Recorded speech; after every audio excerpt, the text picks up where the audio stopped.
अघिल्लो श्लोकमा विचारलाई एउटा दियोको रूपमा, दीपकको रूपमा निरूपण गरियो र अब यसपछिका 4वटा श्लोकमा विचारपरायण साधक अथवा मुमुक्षु साधक विचारबाट कसरी ज्ञान प्राप्त गर्न सक्छन् भन्ने कुरा त्यहाँ बताइन्छ।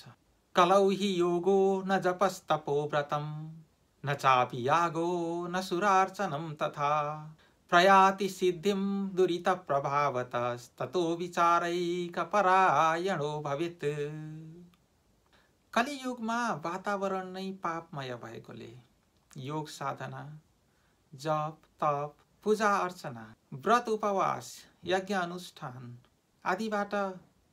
आदि साधनहरूले परमार्थ साधन रूप, मोक्ष रूप साध्यलाई सिद्धि गर्न सक्दैनन्, मोक्ष प्राप्ति गर्न सकिँदैन यी साधनहरूबाट।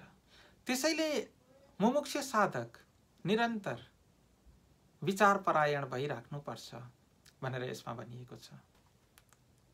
अब यसलाई थोरै विमर्श गरौँ।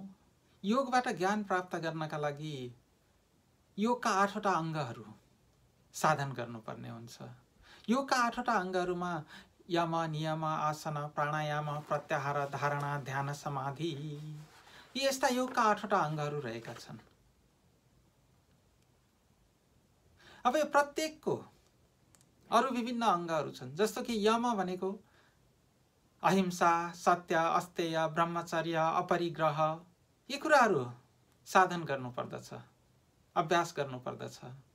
त्यस्तै नियम भनेको शौच, सन्तोष, तपः, स्वाध्याय, ईश्वर प्रणिधानानि नियमः। यसरी यमको अभ्यास गरेर, फेरि नियमको अभ्यास गरेर, नियम साधन गरेर, आसन सिद्धि गरेर योग सिद्धि गर्नु अत्यन्त कठिन कार्य हो।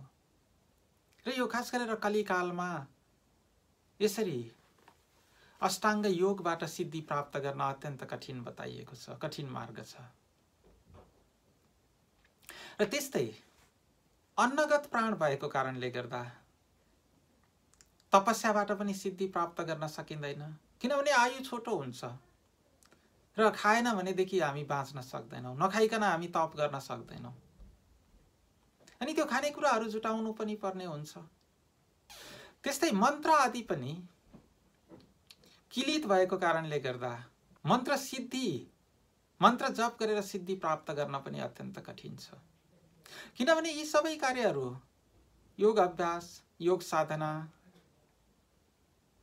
जप, तपस्या, मन्त्र सिद्धि अथवा पूजा पाठ आदि यी कुराहरूबाट सबै जहाँबाट गए पनि ज्ञानमा पुगेर ज्ञानबाट नै मुक्ति प्राप्त गर्ने हो।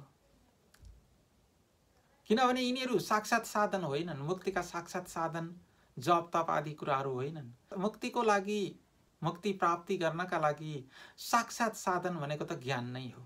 यी सबैबाट गए पनि हामी जहाँबाट गए पनि ज्ञान प्राप्त गर्ने अनि ज्ञान प्राप्त हुने बित्तिकै अथवा आत्म साक्षात्कार गर्ने बित्तिकै गरेपछि नै मुक्ति हुने हो।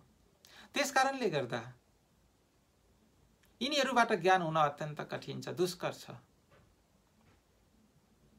जस्तो यो कर्महरूलाई पनि ज्ञानसम्म जानका लागि कसरी भनिएको छ त भने कर्माणि चित्तशुद्ध्यर्थम ऐकाग्र्यार्थम उपासना मुक्त्यर्थम स्वात्मविज्ञानम इति वेदान्त डिण्डिमः।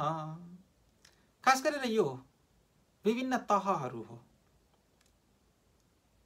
कर्माणि चित्तशुद्धि अर्थम, हामीले गरेको कर्महरूले चित्त शुद्धि गर्ने हो। निष्काम कर्म, पूजापाठ आदि कर्महरू, यसबाट चित्त शुद्धि हुन्छ। अनि बल्ल उपासना लाग्छ, किनभने हामी जहाँ छौँ, जहाँ हुन्छौँ त्यहाँ भगवानको स्मरण गर्न सक्ने हुन्छौँ हामी।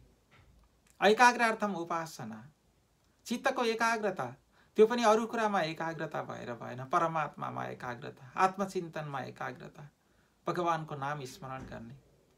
ऐकाग्रार्थम उपासना। त्यसपछि मुक्त्यर्थम स्वात्मविज्ञानम इति वेदान्त डिण्डिमः। यो चाहिँ वेदान्त डिण्डिममा भनिएको हो। मुक्त्यर्थम स्वात्मविज्ञानम, मुक्तिका लागि त आत्मज्ञान नै गर्नुपर्ने हुन्छ। आत्मज्ञान बिना मुक्ति हुँदैन। हृदय ज्ञानान्न मुक्ति, बिना ज्ञान मुक्ति हुँदैन भनेर भनिएको छ। र यसरी ज्ञान गर्नका लागि यीहरू सारा उपायहरू अत्यन्त कठिन रहेछन्। भने ज्ञान गर्नका लागि सरल उपाय के हो त? कहाँबाट गएपछि, कुन बाटोबाट गएपछि सजिलोसँग ज्ञान हुन्छ त भने यस्तो ज्ञान त विचारबाट नै हुन्छ। जुन विचार रूपी दियो, हामीले अघिल्लो श्लोकमा चर्चा गरेको थियौं, जुन विचार रूपी दियो हो त्यही विचार रूपी दियो नित्य आफ्नो अन्तर्हृदयमा बालिराख्ने र त्यसले नै हामीलाई ज्ञान प्राप्त गराउँछ। त्यसबाट नै मुक्ति हुन्छ, ज्ञानबाट नै मुक्ति प्राप्ति गर्ने हो। अरु कर्महरूले जहाँबाट गए पनि ज्ञानमा गएर समाप्ति हुने हुन्। सर्वं कर्माखिलं पार्थ ज्ञाने परिसमाप्यते भनेर भगवान कृष्णले अर्जुनलाई गीतामा पनि भन्नुभएको छ। सारा कर्महरू यिनीहरू गएर ज्ञानमा नै टुङ्गिन्छन् र ज्ञानबाट नै मुक्ति हुने हो भनेर यसरी भगवानले भन्नुभएको छ। यसरी विचारबाट ज्ञान हुने रहेछ, ज्ञानबाट अज्ञान हट्छ, अज्ञान हटेपछि मुक्ति भइहाल्यो। अब यहाँ प्रश्न आउन सक्छ, फेरि अरु कर्मले किन अज्ञान हट्न सक्दैन त भन्ने कुरा आउन सक्छ यहाँ। किनभने अज्ञानलाई अरु कर्मले, एकाग्रताले, अरु तपस्याले यस्तोले पनि त हटाउन सक्ला नि भन्दाखेरि त्यस्तो हुँदैन। किनभने